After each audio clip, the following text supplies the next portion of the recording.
한국이 뭘 하겠어? 한국은 그저 눈치만 보는 나라인걸? 학생들도 늘 말했습니다. 한국은 안 될 거라고. 그리고 저는 장담했죠. 이 계약은 잘못 알려진 거라고. 절대 이 계약을 폴란드가 한국과 했을 리 없을 거라고. 유럽에는 독일, 영국 같은 강국들이 있었고 아시아는 솔직히 생각도 하지 않았습니다.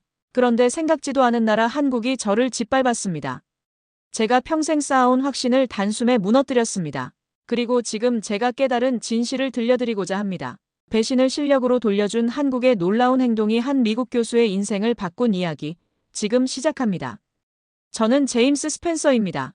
텍사스 주립대에서 군사정치학을 가르치고 있죠.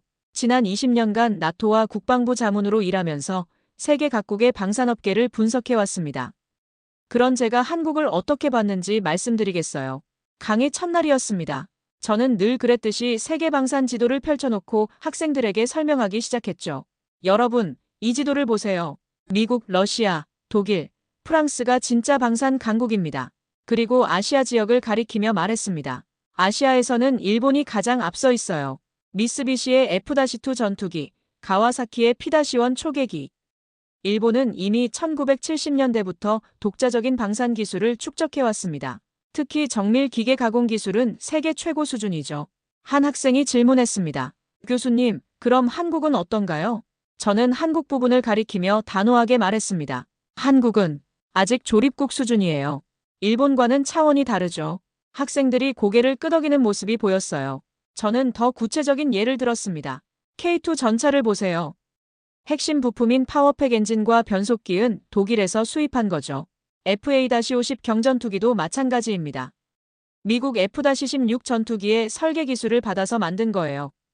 저는 일본과 비교하며 설명을 이어갔습니다. 일본의 경우를 보세요. 90식 전차는 독자 개발한 엔진을 사용하고 F-2 전투기도 미국과의 공동 개발이지만 상당한 독자 기술이 들어갔어요. 특히 일본의 소재 기술과 정밀 가공 기술은 미국도 인정하는 수준입니다.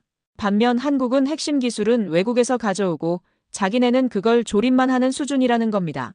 이게 바로 한국 방산의 현실입니다. 학생들의 반응과 나의 확신. 교실 뒤편에서 한 학생이 손을 들더군요.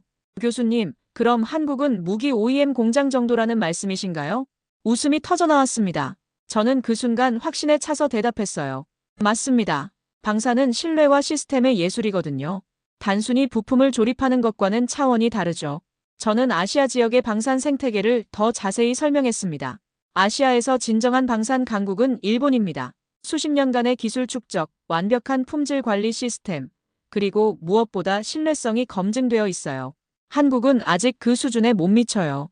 그때만 해도 저는 제 판단이 정확하다고 믿었습니다. 한국이 독자 설계 능력보다는 해외 기술 의존도가 높다는 게 명백해 보였거든요. 강의를 마치면서 저는 학생들에게 말했습니다. 기억하세요. 진짜 방산 강국은 기술력만으로 되는 게 아니에요. 시스템을 통제하고 관리할 수 있는 능력이 있어야 하죠. 일본은 그런 능력을 갖췄지만 한국은 아직 갈 길이 멉니다. 그날 밤 저는 제 연구실에서 한국 관련 자료들을 다시 훑어봤어요. 모든 지표가 제 분석을 뒷받침하고 있었습니다. 역시나 저는 책상 위의 자료들을 정리하며 중얼거렸습니다. 아시아 방산 시장에서 일본의 기술력은 이미 검증되어 있었고 한국은 여전히 기술 도입과 조립에 의존하는 단계로 보였습니다. 그때 저는 몰랐습니다. 곧 일어날 일이 제 모든 확신을 산산조각 낼 것이라는 걸. 며칠 후 제가 아침 커피를 마시며 뉴스를 보고 있을 때였습니다. 갑자기 속보가 떴어요. 폴란드, 한국과 200억 달러 규모 방산 계약 체결. 저는 잠시 멈춰서 화면을 다시 봤습니다. 200억 달러라고요? 제 눈을 의심했어요. 계약 품목을 보니 더욱 놀랐습니다. K2 흑표 전차, K9 자주포, FA-50 전투기, 천무 다연장 로켓까지. 이건 단순한 수출이 아니라 종합방산 패키지였어요. 저는 즉시 제 동료들에게 연락을 돌렸습니다. 이거 봤어? 한국이 이런 대형 딜을 성사시켰다고 해. 유럽 국가들의 반응이 재미있었어요. 독일 방산업체 관계자 하나가 제게 전화를 걸어와서 말하더군요. 제임스, 한국이 이런 큰 계약을 따낸 게 믿어져. 우리도 폴란드에 제안했었는데 말이야. 프랑스 쪽에서도 비슷한 반응이 왔습니다. 모두가 당황하고 있었어요. 저는 겉으로는 흥미롭네요 라고 말했지만 속으로는 다른 생각을 하고 있었습니다. 곧 문제가 터질 거라고 확신했거든요. 다음 강의 시간에 저는 학생들에게 이렇게 설명했어요. 여러분, 기술력이 있어도 관리 능력이 없으면 그건 위험한 폭죽과 같습니다. 진짜 시험되는 유지, 통제, 유출 방지 같은 시스템 능력이에요. 한 학생이 물었습니다. 교수님, 그럼 이 계약이 성공적으로 이행될 가능성은 어떻게 보세요? 저는 단호하게 답했어요. 글쎄요. 제 경험상 이런 대형 계약일수록 중간에 문제가 생기기 마련이죠. 특히 기술 통제 부분에서 말입니다. 그때 저는 한국이 곧 시험대에 오를 거라고 생각했습니다. 제 예상은 몇 주 만에 현실이 되었습니다. 유럽 군사 전문지에서 중요한 보도가 나왔어요. K2 전차 기술 일부가 독일과의 협의에서 논의된 정황이 포착됐다는 내용이었습니다. 저는 그 기사를 읽으며 속으로 중얼거렸어요. 역시 그렇게 됐구나. 폴란드가 한국의 기술을 독일에 활용했을 가능성에 세계가 주목하기 시작했습니다. 이건 단순한 기술 이전 문제가 아니었어요. 한국이 통제권을 잃었다는 신호였거든요. 저는 다음 강의를 위해 새로운 슬라이드를 준비했습니다. 제목은 신흥국 방산의 구조적 결함이었어요. 강의실에서 저는 단호하게 말했습니다. 여러분, 결국 시스템이 없는 무기는 이런 식으로 흘러나갑니다. 이게 바로 제가 계속 강조해온 부분이에요. 학생들이 고개를 끄덕이며 예상대로네요 라는 반응을 보였어요. 그들도 제 분석에 동의하고 있었습니다. 저는 확신에 차서 계속 설명했어요. 이게 바로 방산업계의 현실입니다. 기술은 있어도 통제할 수 있는 시스템이 없으면 결국 이런 일이 벌어지죠. 한국은 싸움을 시작하자마자 실격 처리된 겁니다. 제 목소리에는 확신이 가득했어요. 20년간의 경험이 말해주고 있었거든요. 그날 밤 저는 제 연구실에서 관련 자료들을 정리하며 생각했습니다. 한국이 이 위기를 어떻게 해결할지 궁금했어요. 아마 감정적으로 대응하다가 더 큰 문제를 만들지도 모른다고 생각했죠. 신흥국들이 보통 그렇게 하거든요. 그런데 이상한 일이 벌어졌습니다. 유출 의혹이 터진 후에도 한국 정부는 아무런 공식 반응을 보이지 않았어요. 외교부도 국방부도 심지어 언론도 조용했습니다. 저는 이 침묵이 매우 어색하다고 느꼈어요. 제 동료 중 하나가 전화를 걸어왔습니다. 제임스, 한국 쪽 반응이 이상하지 않아? 보통 이런 상황에서는 해명이나 반박이 나와야 하는데 말이야. 저도 같은 생각이었어요. 이런 조용함은 두 가지 중 하나를 의미했습니다. 의사결정 시스템이 없거나 아니면 이미지 관리에만 급급한 상황이거나요. 강의 시간에 저는 학생들에게 이렇게 분석했습니다. 강대국은 분명한 대응을 합니다. 옳든 그르든 자신들의 입장을 명확히 밝히죠. 하지만 한국은 감정적 대응조차 못하고 있어요. 이건 시스템의 부재를 보여주는 겁니다. 학생들이 메모를 열심히 적는 모습이 보였어요. 세계 언론도 한국을 관망하며 평가를 바꾸기 시작했습니다. 처음에는 떠오르는 방산 강국이라고 했던 곳들이 이제는 소극적 신흥국이라고 표현하기 시작했어요. 저는 이런 변화가 당연하다고 생각했습니다. 위기 상황에서의 대응 능력이야말로 진짜 실력을 보여주는 지표거든요. 제 연구실에서 저는 다음 강의 자료를 준비하며 생각했습니다. 이제 곧 2차 계약도 무산될 겁니다. 시스템 없는 국가는 그 정도예요. 그때만 해도 저는 한국의 방산 수출 꿈이 끝났다고 확신했어요. 하지만 며칠 후 완전히 다른 뉴스가 나왔습니다. 그날 아침도 평상시와 같았습니다. 저는 커피를 마시며 뉴스를 확인하고 있었어요. 그런데 갑자기 속보가 떴습니다. 폴란드 한국 2차 방산 계약 협의 돌입. 저는 잠시 화면을 멈춰보며 당황했어요. 기술 유출 문제도 정리 안 됐는데 어떻게 2차 계약이 가능하죠? 더 놀라운 건 계약 조건이었습니다. 일부 내용이 유출됐는데 훨씬 더 강력한 기술 통제 조항이 포함돼 있더군요. 블록체인 추적 시스템, 이중 검증 체계, 공동 감시위원회, 자동 제재까지. 이건 단순한 방산 계약이 아니라 완전히 새로운 프레임워크였어요. 저는 처음에 이렇게 생각했습니다. 아, 감정적 보복의 변형이구나. 한국이 화가 나서 더 까다로운 조건을 내건 거야. 하지만 계약서 세부 내용을 보면서부터 불안해지기 시작했어요. 너무 완벽했거든요. 마치 처음부터 계획된 것처럼 말이죠. 제 동료가 전화를 걸어왔습니다. 제임스, 이거 봤어? 한국이 2차 계약에서 완전히 다른 게임을 하고 있는 것 같은데. 저도 같은 생각이었어요. 이건 단순한 대응이 아니었습니다. 뭔가 더 큰 그림이 있는 것 같았어요. 그날 밤 저는 잠을 이루지 못했습니다. 계속해서 한 가지 생각이 머릿속을 맴돌았어요. 혹시 이 모든 게 처음부터 설계된 건 아닐까? 만약 그렇다면 제가 지금까지 한국을 완전히 잘못 이해했다는 뜻이었습니다. 그건 20년간의 제 분석 경험을 뒤흔드는 일이었어요. 며칠 후 충격적인 분석 결과가 나왔습니다. 한국은 1차 계약 체결 시점부터 기술 유출 가능성을 예측하고 있었던 거예요. 계약서에는 기술 흐름을 추적할 수 있는 암호 코드와 사전 설치된 통제 시스템이 이미 포함돼 있었습니다. 저는 그 자료를 보며 소름이 돋았어요. 유출이 발생한 후 한국이 보인 침묵은 당황해서가 아니었습니다. 조용히 해당 기록을 수집하고 대응을 준비하고 있었던 거죠.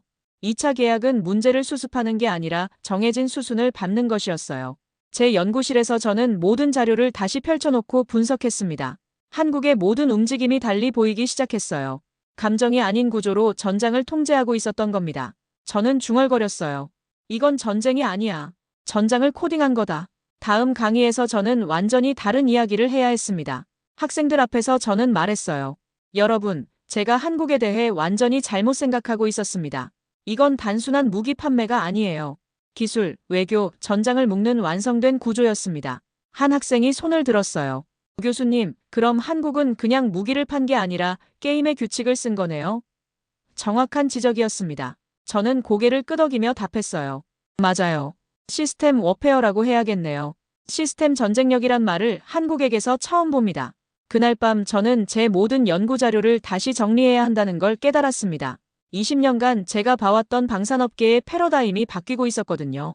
다음 주 강의를 위해 저는 기존 강의안을 모두 수정했습니다. 슬라이드 제목부터 바꿨어요. 신뢰 부족 신흥국에서 시스템 기반 전장 설계자 한국으로 말이죠. 이건 제게도 큰 변화였습니다.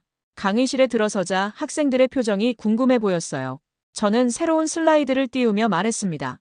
여러분, 지난 몇 주간의 분석을 통해 저는 중요한 걸 깨달았습니다. 한국은 우리가 생각한 것과 완전히 다른 방식으로 접근하고 있었어요. 조슈아라는 학생이 흥미로운 말을 했습니다.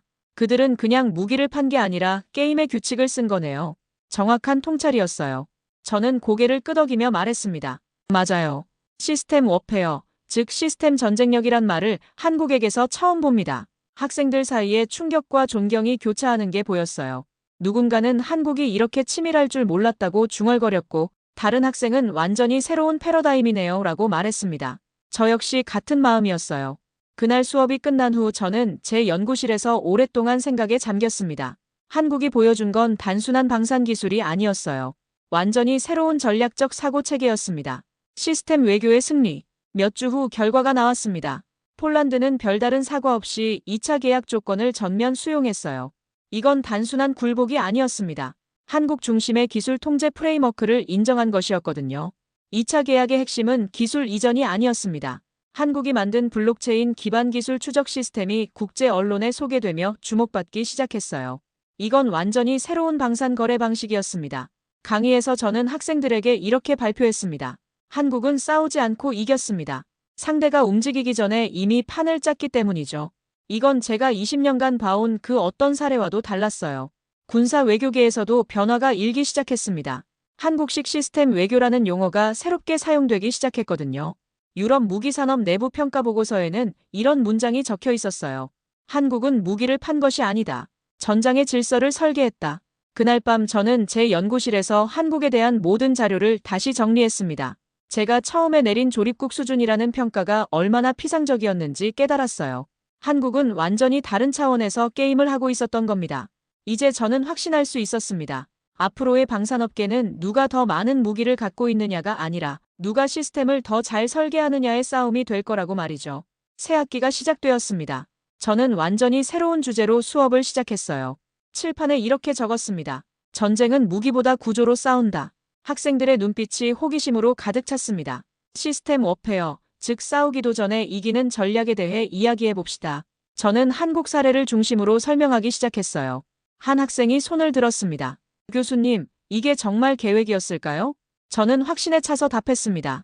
예상된 배신조차 시스템이 통제한다면 그건 설계된 승리입니다. 조슈아가 말했어요. 한국은 조용했지만 모든 걸 계산하고 있었네요. 정확한 관찰이었습니다. 칠판에 다시 한 문장을 적었어요. 시스템은 배신조차 흡수한다. 이게 바로 한국이 보여준 핵심이었습니다. 상대방의 예측 가능한 행동까지도 자신들의 전략에 포함시키는 능력 말이죠. 학생들이 열심히 메모하는 모습을 보며 저는 생각했습니다. 이제 방산업계의 패러다임이 완전히 바뀔 거라고. 한국이 보여준 시스템 전쟁력은 앞으로 모든 국가가 연구해야 할 새로운 기준이 될 거예요. 수업이 끝난 후 저는 제 연구실에서 새로운 논문 계획을 세웠습니다. 제목은 시스템 워페어 전장을 코딩한 국가. 대한민국이었어요. 이건 제 학자 인생의 새로운 전환점이 될 것 같았습니다. 미래를 바꾼 한국. 수업이 끝난 후 조슈아가 제게 다가왔습니다. 평소보다 진지한 표정이었어요. 교수님, 저는 한국처럼 전략을 설계하는 외교관이 되고 싶습니다. 저는 그의 말에 고개를 끄덕였어요. 전쟁은 감정이 아니라 구조로 하는 거야. 조슈아가 말했습니다. 상대가 잘못하든 말든 이미 계획 속이라면 그게 진짜 힘이겠죠? 똑똑한 학생이었습니다. 그 힘은 조용하고 냉정하고 정확해야 해. 저는 조슈아에게 조언했어요. 한국이 보여준 방식이 바로 그런 것이었거든요.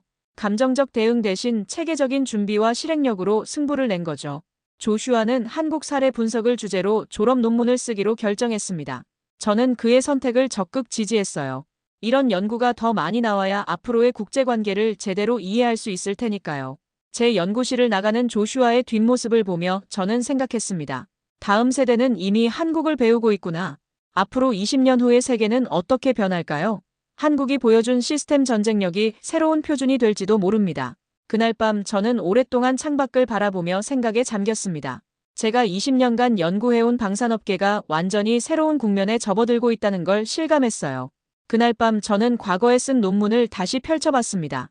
300페이지짜리 21세기 무기체계론에서 시스템이란 단어는 겨우 2번뿐이었어요. 제가 얼마나 피상적으로 접근했는지 깨달았습니다. 책장을 덮고 새 노트를 꺼냈어요. 표지에 제목을 적었습니다. 시스템 워페어 전장을 코딩한 국가, 대한민국. 이건 제 학자 인생의 새로운 출발점이 될 거였습니다. 저는 속으로 중얼거렸어요. 나는 지금까지 무기의 결과만 분석했지. 전쟁의 구조는 보지 못했다. 한국이 보여준 건 단순한 기술력이 아니었습니다. 완전히 새로운 전략적 사고체계였어요. 책상 앞에 한국 국기 사진을 붙여두고 다시 공부를 시작했습니다. 57세의 나이에 처음부터 다시 배운다는 게 쉽지 않았지만 학자로서 해야 할 일이었어요. 밤늦게까지 자료를 정리하며 저는 생각했습니다. 앞으로 방산업계뿐만 아니라 국제관계 전체가 이런 시스템 전쟁력 중심으로 재편될 거라고. 한국이 그 시작을 연 것 같았어요. 새벽까지 첫 번째 장을 쓰기 시작했습니다. 한국은 우리에게 완전히 새로운 질문을 던졌다. 21세기 전쟁은 과연 무엇인가? 학기 마지막 수업 날이었습니다. 저는 칠판에 단 한 줄만 적어두고 강의실에 들어섰어요. 한국은 무기를 팔지 않았다. 전장을 설계했다. 학생들이 조용히 그 문장을 노트에 받아 적는 모습이 보였습니다. 여러분, 한 학기 동안 우리는 놀라운 걸 목격했습니다. 저는 교단에 서서 말했어요. 전쟁의 패러다임이 바뀌는 순간을 실시간으로 본 거죠. 학생들의 눈빛이 진지해졌습니다. 이들도 제가 겪은 충격을 함께 경험했거든요. 이제 전쟁은 누가 총을 많이 갖고 있느냐의 싸움이 아닙니다. 저는 확신에 차서 말했어요. 누가 전장을 먼저 코드로 짜느냐의 싸움이죠. 그리고 한국은 그 코드의 개념을 세계에 처음 던진 나라예요. 조슈아가 손을 들었습니다. 교수님, 그럼 앞으로 모든 국가가 이런 방식을 따라하게 될까요? 좋은 질문이었어요. 저는 잠시 생각한 후 답했습니다. 아마 그럴 겁니다. 하지만 시스템을 설계하는 건 단순히 따라하는 것과는 차원이 달라요. 한 학생이 말했습니다. 한국이 정말 대단한 건 조용히 모든 걸 준비했다는 점 같아요. 정확한 관찰이었습니다. 저는 고개를 끄덕이며 말했어요. 맞습니다. 진짜 강자는 소리내지 않고 일을 해내죠. 학생들 중 몇 명은 눈을 감고 그 의미를 곱씹고 있었어요. 어떤 학생은 계속 메모를 적고 있었고 또 다른 학생은 창밖을 바라보며 생각에 잠겨 있었습니다. 이 수업이 이들에게도 큰 전환점이 되고 있다는 걸 느꼈어요. 여러분이 앞으로 외교관이나 군사 전문가가 된다면 오늘 배운 걸 잊지 마세요. 저는 마지막으로 당부했습니다. 힘은 보이는 것에만 있는 게 아니에요. 보이지 않는 시스템에 진짜 힘이 있습니다. 수업이 끝나고 강의실을 나서며 저는 생각했어요. 교정 위로 시스템 국가 대한민국이라는 개념이 천천히 퍼지고 있다고. 그리고 이 개념은 앞으로 전 세계의 전략적 사고를 바꿔놓을 거라고 말이죠. 제 57년 인생에서 가장 큰 배움을 얻은 한 학기였습니다.